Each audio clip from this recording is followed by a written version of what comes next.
Hi everyone. The purpose of my speech today is to inform you about the Rwandan genocide. The Rwandan genocide was very brutal, and the organization in which the Hutu extremists set out to destroy the Tutsi minority. One should know a little bit more about this topic before we get into it. On the date of April 6, 1994, the president of Rwanda and the president of Burundi, which was Hutu, were traveling on a plane which was shot down. The plane was flying over Kigali, which was the capital of Rwanda. The Hutu people believed that the Tutsis were behind this. The plane crash evoked ethnic killings all across Rwanda on an enormous scale, which was commanded by the Hutu political and military forces. What followed the plane crash was a very harsh time for the Tutsi people, which resulted in the genocide. The Hutu powers promoted hatred and fear to keep power against the Tutsis. More than 500,000 lives were taken, and approximately 3/4 of Rwanda's Tutsi population were destroyed, according to the United Human Rights Council. Many of the Hutu people would try to hide and protect the Tutsis, and this resulted in them being targeted as well. The brutal killings of the Tutsi people by the Hutu extremists lasted over 3 months.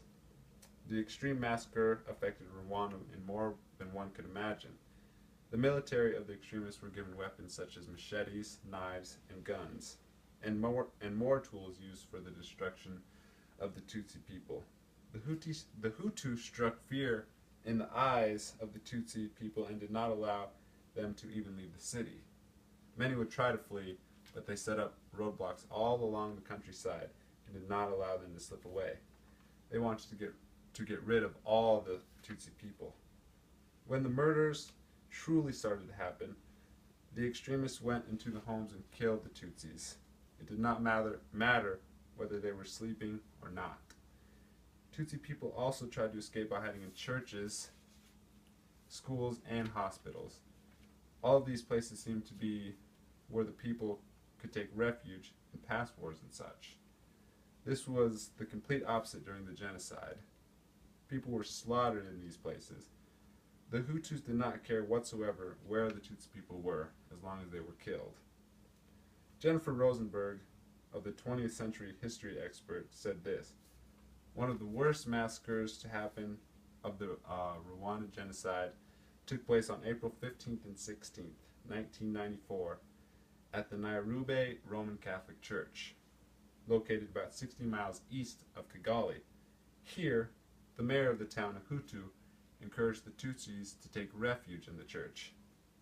He then turned it over to the Hutu extremists, and the killing began with grenades and guns, but soon changed to machetes and clubs. Killing by hand got tiresome, so the killers took shifts.